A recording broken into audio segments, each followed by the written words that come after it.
Tigers, and welcome to the TMN TV Newscast for Monday, April 8, 2019. Stay tuned for the latest news at Fort Hays State University and around Northwest Kansas and the nation. I'm Lexi Gross. Shortly we will take a look at what's going on around the globe, then Braden Holochek will fill you in on what's happening in the sports world. But first, here's what's making news in Tigerland. The Kansas House officials recently passed a Medicaid law by margin of 89 to 35, which will okay the use of cannabinoids and the THC levels at no more than 5%. It is currently illegal to possess THC strains, however, the bill will allow for its use within serious medical concerns. After passing with flying colors, the bill will now go to the Senate for further implementation, according to the Hays Daily News. However, not everyone has been on board with the new legislature. Representative David French felt especially compelled to fight against the legislation of this drug after losing his best friend to marijuana use. While others supported his claims that the drug was dangerous, the well-being of children and adults with severe illness led to the bill's success. Representative John Epley stated that many Kansas families at the end of their rope had picked up and left Kansas for Colorado, where they found a solution in the legal use of THC.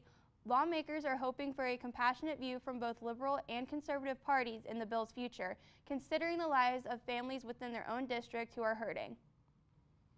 A group of senior citizens has rallied together, bringing their issues with transportation and Medicaid directly to the State House. Within Jefferson County, there is no grocery store, pharmacy, or doctor forcing seniors to travel to either Topeka or Lawrence to run errands or receive medical attention. The biggest issue here is that many of these citizens are no longer able to drive themselves. The seniors were accompanied by Paula Hladky, member of the Kansas Silver-Haired Legislature. She has been instrumental in Medicaid expansion and innovations such as the Older Kansas Employment Program. With the aging population of Kansas rapidly growing, the advocacy of this group has proven to spark prompt change to areas struggling with these issues. 28 priests were credibly accused of sexual abuse and misconduct in an ongoing investigation of the Roman Catholic Diocese in central Kansas. Cases stemming from the 1950s to the 1980s have been brought to the light as the Kansas Bureau of Investigation has asked victims to come forward. Bishop Gerald Vinke has recently the names of 14 accused clergy members, 12 of which are now deceased and 2 which have been removed from the church. Vinke has currently traveled across Kansas to issue formal apologies to all people affected by the perpetrators. He stated that he was most regretful to have been a part of clergy that failed to address the needs of its people in order to spare the reputation of the priests. Of the victims, there were 2 identified adults who underwent mental abuse. However, a majority of these affected were children at the time, subject to sexual abuse according to police reports filed against the clergy. A local bar held its annual poker run and dance to raise money for St. Jude's Children's Research Hospital. The Horseshoe Bar and Grill held the event Friday at 9 p.m. until Saturday at 1 a.m. Owner Bob Huff shared the story that inspired him to begin the poker run. Years ago, he was driving around Hays when he heard an ad for a radiothon being held to support St. Jude's. The advertisement then told the story of a young girl's fight for her life against leukemia. The heartbreaking story told the mother's experience as the child's life was cut short. And as tears was running down my cheeks because I was listening to this mother telling about her little girl dying in her arms. Huff was overcome with emotions on that summer afternoon. Being a parent himself, Huff said this especially hit home for him. He wanted to do anything he could to prevent a child being taken from their families too soon. For 16 years, he has been put on St. Jude's dance and poker run, raising thousands for the hospital. This year, attendance reached the hundreds as locals gathered together for an evening of music, friends, and charity. Deborah K. Nolan of Ashland, Missouri was hospitalized last Tuesday after colliding with a semi while exiting I-70 onto the East Russell ramp. The semi driven by Philip James Reese was advancing down US 281 when Nolan made a left-hand turn, cutting Reese off and causing the accident. Nolan alongside her 3 passengers were immediately taken to Russell County Hospital. Reese was not injured in the crash. One of Nolan's 4 passengers was not wearing a seatbelt and suffers the most severe injuries of the 4. Reports of aggravated indecent liberties with a child have surfaced in Norton County School District, according to Lansing Police Department. Mark A. Sheets of Lansing, Kansas, was arrested on Wednesday, March 27th in connection to a stem of sexual assault. Reports from years 2013 to 2015, Sheets has worked for the Public Schools Police Department for 6 years. He will face charges of lewd sexual acts with a minor, sodomy, rape, and soliciting sexual photos of a minor. In light of a tragic murder of a South Carolina teen, Wichita State and other Kansas campuses are issuing safety guidelines to following when using Uber or Lyft services. Samantha Josephson was leaving a local bar when she entered what she believed to be her Uber home. However, hours later, her body was found abandoned in a field. Chief of Police Rodney Clark stated the tragedies like this can happen to anyone and stressed how important it is to be aware of your surroundings. Important tips to follow when using Uber or Lyft services include traveling in groups, letting your friends know your plans if you decide to stray from the group, and trusting your gut to get out of sketchy situations. There are also many apps created for situations like these, like Rave Garden, We Help, and Parachute are all easy to navigate apps that can contact the police. By simply holding a button and releasing when in danger, authorities are contacted and notified of your location. A Wichita man was killed on Monday, April 1st in a drive-by shooting where he was found dead in the woman's backyard. The woman had no involvement in the murder and stated that she heard the gunshot but never saw the man go down, nor did she realize he was on her property until she saw police lights flashing outside. The investigation is ongoing and police urge anyone with information to call Crime Stoppers or contact local police. Visit Hayes and downtown businesses on the Bricks hosted an adult Easter egg hunt over the weekend. The event was 21 and up with a $12 entry fee. The event began at 6 p.m. and attendees were given a map and coupon book to use on the hunt. All individuals who took part in the hunt were entered in an after-party grand prize drawing. The hidden eggs held prizes such as candy, downtown dollars, coupons, and special golden tickets. Those who found the golden tickets were granted 100 downtown dollars. The event was a huge success and will be back next year. 2 Ellis County residents have been charged with aggravated kidnapping, robbery, assault, battery, and intimidation of a witness. Tanner Collins and Jerry Schulmeister have both pleaded guilty in the case following the February 7th on-campus assault, according to Hayes Police Department reports. Collins pulled up to a 20-year-old student and offered him a ride home upon entering the car. However, the victim knew something was off. It was then that the complice Schulmeister emerged from the back seat and held him at gunpoint. The pair robbed him of $1,800, his iPhone, and the clothes he was wearing, then forced him to jump out of the car going 30 miles per hour, leaving him stranded on the outskirts of town. The 2 men are currently in custody at Ellis County Jail, both set with $200,000 bonds. 2 Fort Hays students earned awards at the 2019 Kansas Association of Historian Conference. Randy Gonzalez presented his work entitled Newspaper Coverages of Kansas Filter Families, which won Best Graduate Paper. Trevor Leverett submitted his piece, The Black Fist of Freedom, The Growth of Black Power, and FBI Intervention, which tied for the first in the undergraduate paper award. Alongside them, other attendees included Carly Kaufman, Jordan Stevens, Holly Marquez, Dr. John Mack, Dr. Kim Perez, Dr. Marco Macias, and Dr. Judy Winchester. 7 total papers were presented at the 2019 Kansas Association of Historian in Manhattan, Kansas last Wednesday. As Greek Week wrapped up, the teleprompter's gone. Okay, it just popped back. As Greek Week wrapped up, student advocates shared their love for philanthropy by giving back to the community. Alpha Gamma Rho chapter president Aaron Satran also emphasized his commitment to his fraternity by helping flip a compost pile at Victory Garden. Stratton stressed how important it is to acknowledge the ongoing support from the community by giving back every chance they get. Sophomore Amelia Tedder of Alpha Gamma Delta also helped clean up the garden over the past weekend and shared that one of the pillars of sorority and fraternity life is their philanthropies. Throughout the year, FHSU's Greek community works on giving back by hosting fundraisers and charity events, along with volunteering to help out around campus. Fort Hays State recently earned national honors for 7 separate academic categories. FHSU received a number 2 national ranking from Grad School Hub for its online master's program in art and art history. Another number 2 ranking came with the top 50 best marketing schools in the country. The sports management program received a number 3 ranking for online MBA degree programs. The nursing program was also praised at number 3 for most affordable online nursing degree programs and ranked 6th for the best online RN to BSN programs. Fort Hays also earned honors at the 6th best school for non-traditional students. Robbins College also earned a stellar performance review for its success in MBA programs. When we return from the short break, stay tuned for news around the globe. Mrs. and Mrs. Jimmy at the DB. I came from 5 generations of teachers.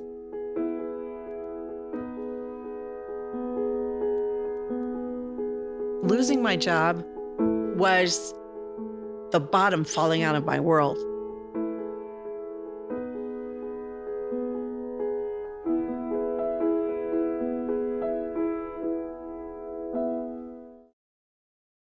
They gave me Vicodin after my knee surgery. I didn't know it would be this addictive. I didn't know how far I'd go to get more. Opioid dependence can happen after just 5 days. Know the truth, spread the truth. Welcome back, Tigers. I'm Lexi Gross, and here's what's going on around the globe.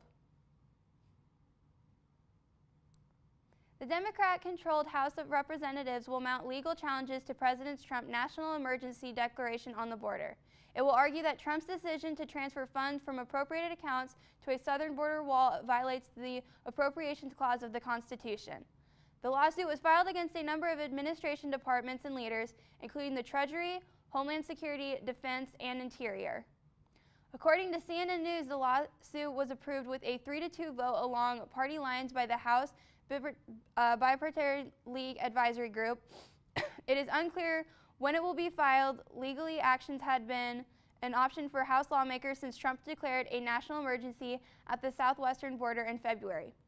It was to activate the power to redirect military construction funds, effectively trying to go around Congress's refusal to fund a border wall at the level requested. The House will be joining several lawsuits already filed. The case is pending before a federal district court judge in Oakland, California. A hearing has been asked to be held on May 9th. The employment report for last month was good enough to dim worries about a recession. The Bureau of Labor Statistics reported last Friday that the U.S. economy added 196,000 jobs, topping the estimate for 175,000. The unemployment rate is holding steady at 3.8%. The number was a rebound from February's abysmal 20,000 addition to non-farm payrolls. Wage gains fell off the recent strong pace, increasing just 0.14% for the month and 3.2% year over year. The job gains were fairly broad-based as healthcare led with 49,000 new workers, professional and technical services added 34,000, and food and drinking establishment contributed 27,000. The report is likely to restore some confidence in an economy whose prospects were equally uncertain. Economic conditions now look more favorable than they did at the start of the year. A couple of TV stars may be facing jail time after a recent college scheme. It was reported last month that Full House star Lori Loughlin and Desperate Housewives Felicity Huffman were involved in a college admissions scam. Both actresses appeared in federal court on Wednesday, along with several other parents charged with admissions fraud. Loughlin and her husband were accused of conspiring with the college consultant William Singer to pay $500,000 in bribes to ensure their 2 daughters' admission to the University of Southern California. Separately, Huffman paid Mr. Singer $15,000 to cheat on her daughter's SAT. Singer has pleaded guilty to racketeering and other charges. Both actresses have lost professional opportunities, losing brand deals and major roles in TV and movies. According to CNN News, prosecutors will be asking for jail time for all defendants. Loughlin and Huffman are facing anywhere between 6 to 21 months in prison if convicted or if they plead guilty. Investigations in the scandal will continue. Following the recent scandals in college admissions has highlighted concerns about the fairness of using SAT and ACT tests. Some of the abuse of the standardized testing includes the proctors being paid to look the other way or the accommodations for extra time allowed through false diagnosis of disabilities. Lawmakers disgusted with the fraud have proposed reforms to prevent a repeat, including a discussion of whether it's time to phase out the test at public colleges statewide. Hundreds of colleges in recent years have made it optional for applicants to submit test scores in an effort to promote equity. However, most U.S. colleges still require them just as much as a high school transcript and application fee. Last year, about 2.1 million students took the SAT and about 1.9 million took the ACT. The University of San Francisco administrators said SAT and ACT scores are more reflective of a student's economic background than their academic abilities. The College Board has begun piloting an environmental context dashboard to measure SAT scores in relation to the student's neighborhood and school. Although there is no decision on the matter yet, these recent events may be pushing colleges to make standardized testing optional. A healthcare center is taking serious precautions to any visitors who may have been exposed to the measles virus. The UC Davis Health in Sacramento, California sent letters late last month to about 200 people who may have been exposed to measles after visiting the hospital. The chief of pediatric infectious diseases stated that as soon as measles was suspected, appropriate precautions were taken in the areas the patient had visited, including an exam room. The letter stated to those that were in the emergency department and the waiting room to contact their primary health care provider. According to the Center for Disease Control, the second highest number of individual measles cases have been reported in the U.S. since the disease was eliminated in 2000. The cases have been confirmed in 15 states from January 1st to March 28th. Measles can be prevented by the MMR vaccine. Children should get 2 doses, with the initial dose given at 12 to 15 months and a second dose at 14 to 6 years old. The vaccine is about 97% effective at preventing measles. Aside from the one case, there are no further measles cases or symptomatic patients at UC Davis Medical Center at this time. Australia is now working to remove violent content from internet providers. Under a new law that passed both houses of Parliament on Thursday, obligations will be placed on internet companies to stop the spread of violent material. Companies like Facebook and YouTube will now be held accountable for the content they host. The law has been placed after the Christchurch massacre last month that was live streamed on social media by the shooter. Platforms have since been struggling to remove copies of the video, despite warnings from the legal profession and technology companies that the new law is flawed. The bill rammed through Parliament. Penalties could see executives face up to 3 years in jails or fines of up to 10% of the platform's annual turnover. It's not yet clear whether Australia would be able to take action against companies that do not have offices in the country. That's what's happening in the news world this week. Stay tuned for a sports update with Braden Holacek when we return.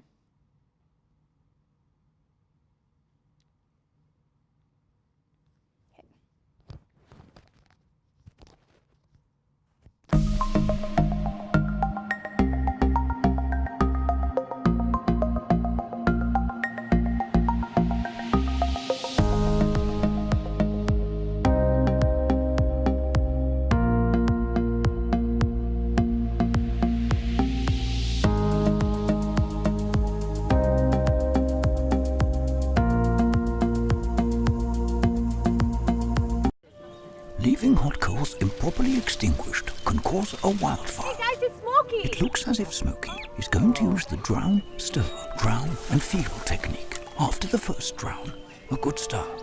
Next, another drink. And finally, a close feel. Is it cool? Okay. Yeah. Hey, Smokey, catch! Oh, my bad, Smokey. Only you can prevent wildfires. Welcome to TMN TV Sports. I'm Braden Holacek, bringing you a sports update. The Fort Hays State baseball team were swept in a 3-game series at Northwest Missouri State over the weekend. The Tigers now sit at 3-27 on the season overall, including 2-19 in MIAA play.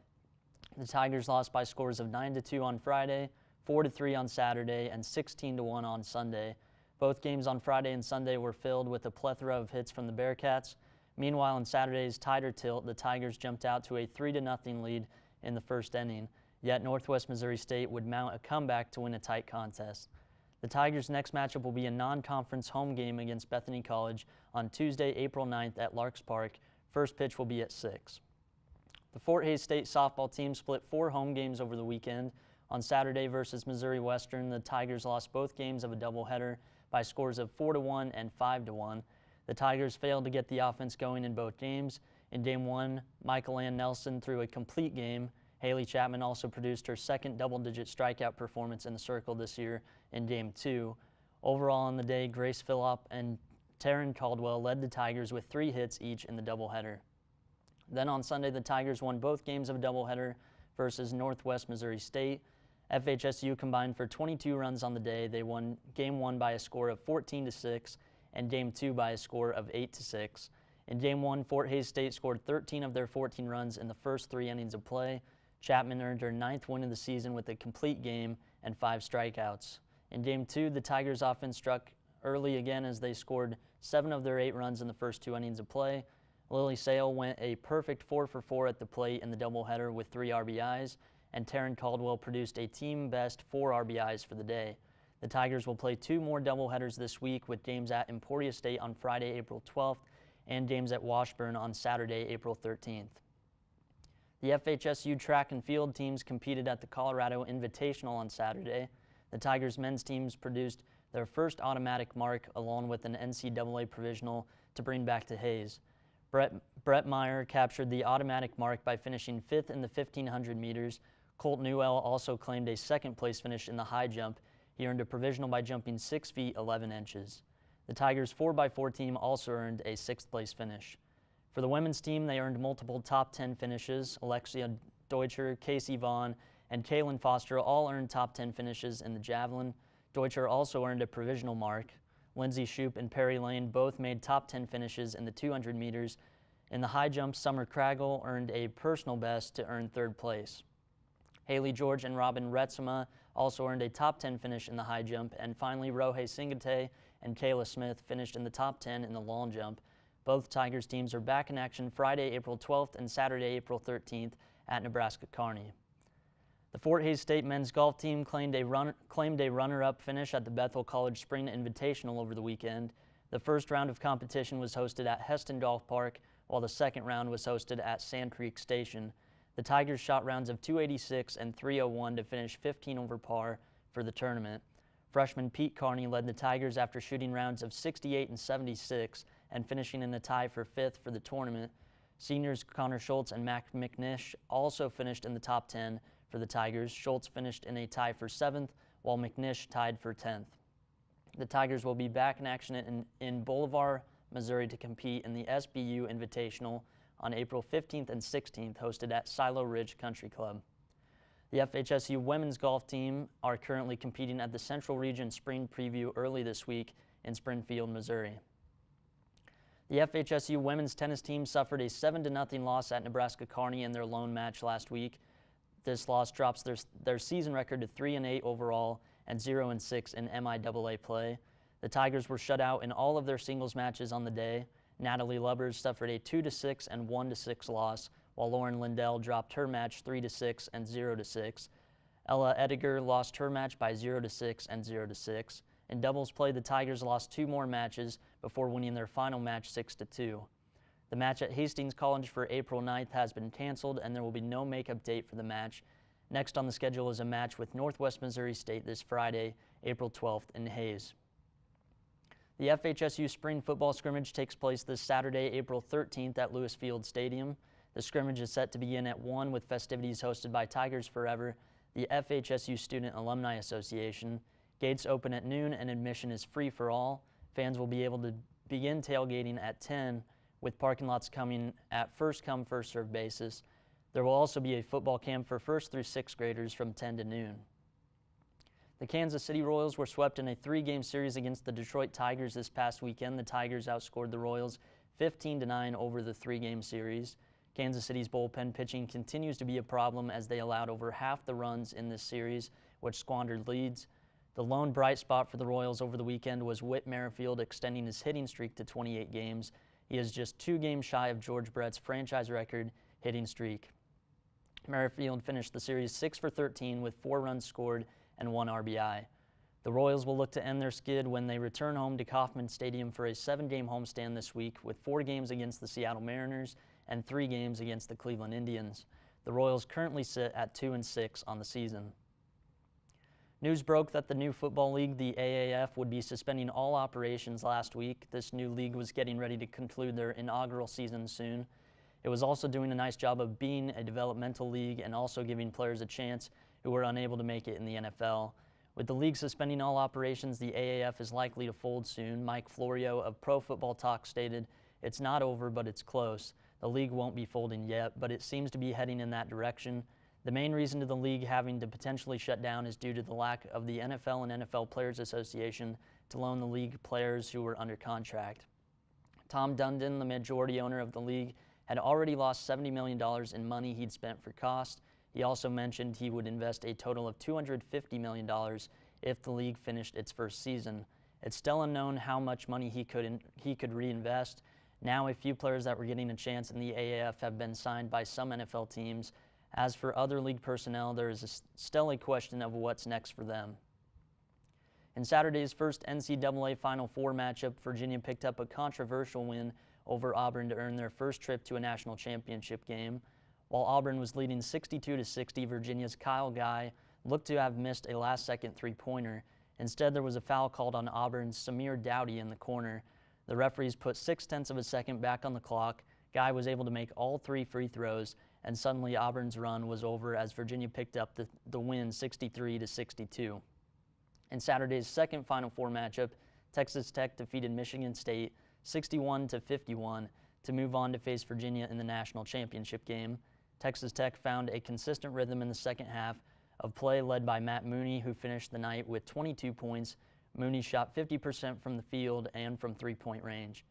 Jarrett Culver also netted 10 points for the Red Raiders. Michigan State's Cassius Winston, Matt McQuaid, and Aaron Henry all scored double-digit points, but their effort wasn't enough to hold off Texas Tech.